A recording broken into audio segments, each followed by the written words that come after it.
Alright, let's go over the set of materials that we need here first. First, you're going to need a 3-man chessboard like you see on the screen.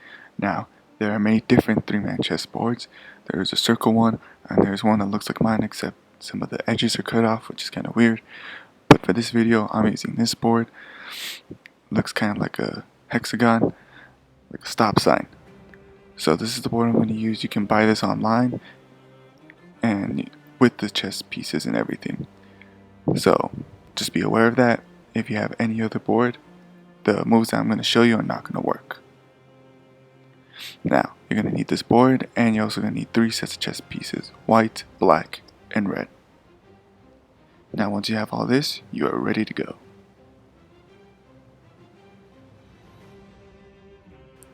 Alright, now I'm going to teach you how to set up this board. So first we're going to take all the pieces off. Now we have 3 sections on this board. Here, in this section, we have letters H through L. Over here we have A through H. And over here we have A through L. Now these sections all are going to be the ones where we place each of the pieces. So look for those letters on your board. And once you find and locate those letters, now we're ready to set up. And just like normal chess, we'll put the pawns in the front, rooks on the side, knights right next to the rook, then the bishop, and then of course the queen will go on its color and the king will go on the remaining space.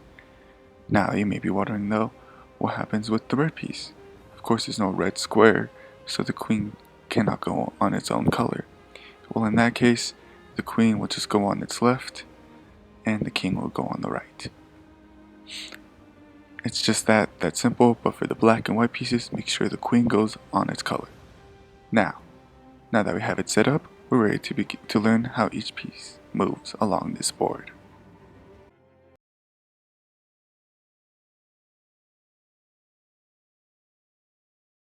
Okay, now we have the pawn.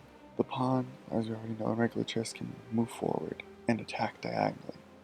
Now in 3-man chess, this line's going to look a little bit different because instead of going straight forward across the board, like in normal chess, it's going to take this little cut up to this side of the board. As you can see here, this little line right here connecting these 2 squares. This is a straight line. This is what's considered to be straight in 3-man chess. Same's going to go on this side of the board, except it's going to cut into the opposite direction.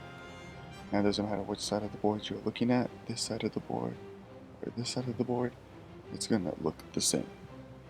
Now, this red line might be a little bit confusing right now, but this red line just symbolizes the pawn attacking. We already know that it can attack diagonally, and when it does, it'll continue on that path.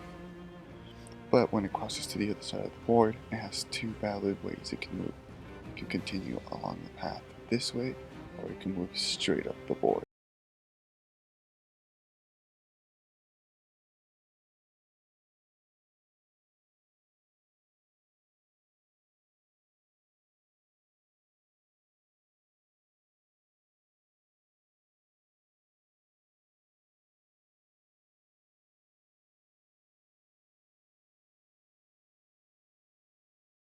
Okay, now we have the knight, which is probably one of the most confusing pieces to know in 3-man chess. We already know that the knight, it can move 2 squares into the side, or 1 square up and 2 to the side. Now this is what these lines are representing, the arrow representing where it's going to end up. It's going to go 2 up to the side, 2 up to the side. Of course it can move here too, 2 up to the side, 2 up and to the side.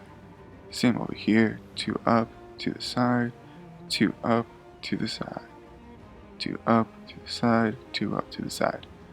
Now what gets a little bit confusing is when it's here in the center, because of course it can't move. It can't move in this direction, and it can't move anywhere else. So when you look at it, it's gonna move up 1 and go 2 to the side, and this is a valid move to this square. Same on this side, 1 up, 2 to the side.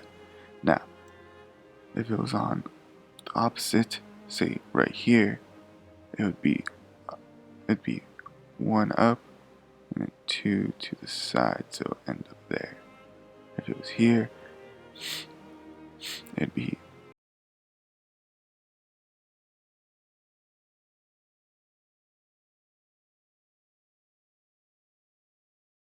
it looks confusing, and I'm getting a little bit confused myself. But again, looking at this, turning the board, and actually looking at it in multiple perspectives for yourself might actually help you to really fully understand how this horse moves.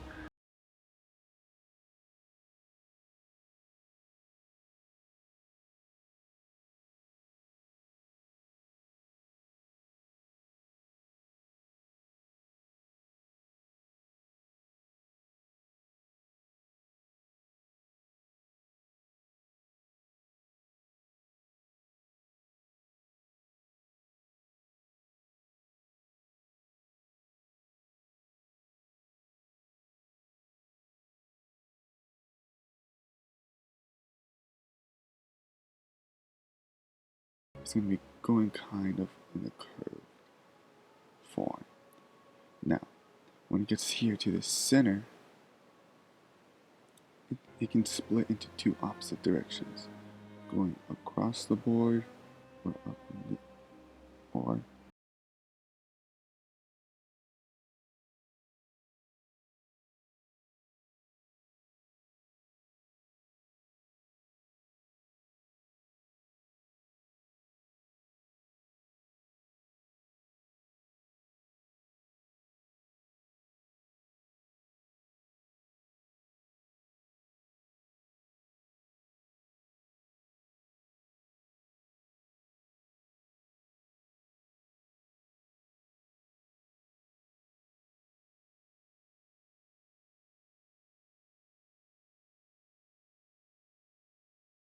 now we have the rook. Now the rook may look a little bit confusing, but when you think about it, it's really not. So here how this goes. We already know what a straight line is from the pawn, and we know that a rook can move up and down the board and side to side. Now, this is your straight line, as we already know from looking at the pawns. And now, this might be looking a little confusing, the side to side movement it has, but again, if you want to look at it from a different perspective on the board, that's going to be your straight line. That's the best way to look at this rook if you want to look at it from multiple perspectives on the board to see where that straight line exactly is, and you can better grasp the concept of how this rook is going to move along the board. This one is moving the same way as this one, but this one looks just a little bit more confusing because we're looking at it from this side of the board. Again, we'll show you this on the board, but now let's go to this rook that's in the center. Now this rook again can move along its line, right here, this one going down and then going up as a straight line. Now its side to side movement will be coming down in this direction, just like this one is. They're both parallel, so that's why it's a side to side direction. But since it cannot continue along down any path, since it's in the center, it can go straight up the board. And again, it can move along these lines. It can move along these lines as much as it wants, as long as nothing is in the way.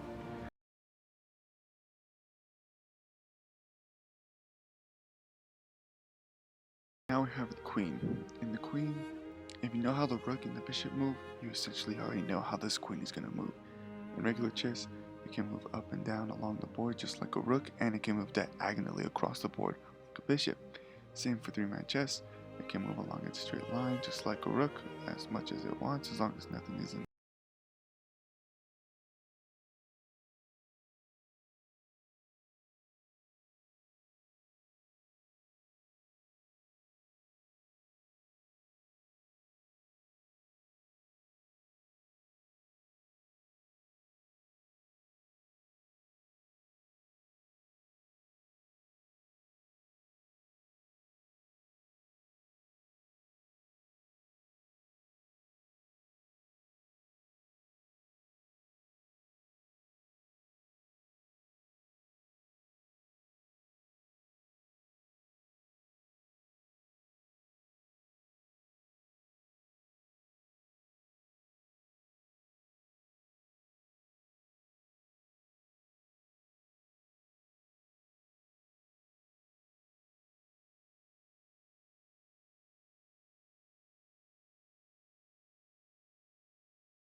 Okay, now we have the king, which again is one of the easiest as long as you know how the pawn moves and knowing how the queen moves. The king is going to move exactly like the queen except one space at a time, and we already know that from regular chess. And again, exactly like the queen, it's going to be able to move into these two spaces when it is in the center, just like a bishop, except it's only going to move one square. That's basically it. The rest you already know. It's going to move along its straight line, and it's going to be able to move side to side along that straight line, and it's going to be able to move diagonally. Other than that, king is relatively simple. Just think of the queen. And for the queen, you can always think of the rook and the bishop. Once you've mastered the rook and the bishop, you basically know how the king and the queen is going to move. And again, just like I've said in every other one, looking at it from multiple perspectives helps get a good sense of where you're moving the king. Alright, now that you know how each piece moves and you know how to set up the board, you're ready to play 3-man chess. Grab 2 friends, you're ready to play. First person to get a checkmate wins. Have fun, and remember, practice makes perfect.